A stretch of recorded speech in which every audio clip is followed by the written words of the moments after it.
This is our project about the knowledge of medical science during the Victorian era by Emily Johnson and Danielle Canfield. First, we have the medical sciences often focus on madness. Madness was thought to be the body's response to stress. However, there was no clear definition of this madness and insanity. Stress was often caused by a rapid industrialization of the time period. However, because there was no clear definition, doctors diagnosed this insanity with symptoms. Doctors labeled patients insane with symptoms that seemed to be quite absurd. They confused lunacy with sexual immorality.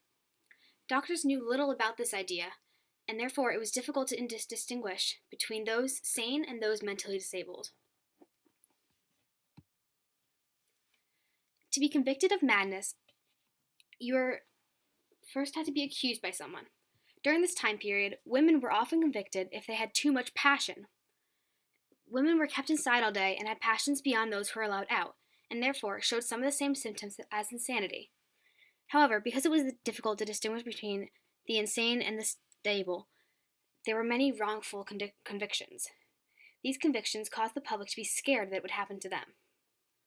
Many times, men accused women of being mad just to get rid of them. Often these women were unwanted wives and mistresses. When you were convicted, you were put into asylums. Most asylums were used to heal those that suffer from lunacy. However, those who were wrongfully convicted had to be placed in the same facility as those who were actually mentally insane.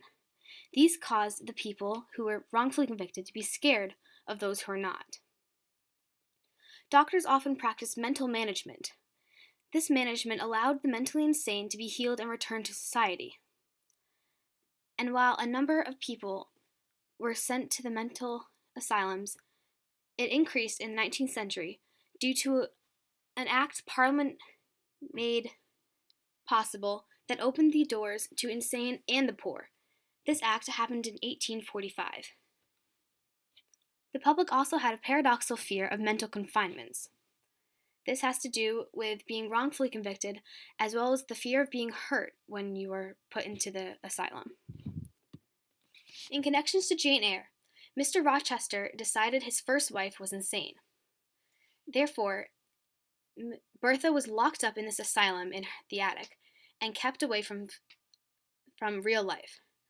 However, was his wife really insane, or did he just want to get rid of her and take her and her fortune? This is something to think about in connection with the medical sciences and madness in connection with Jane Eyre. And this is our bibliography. Thank you.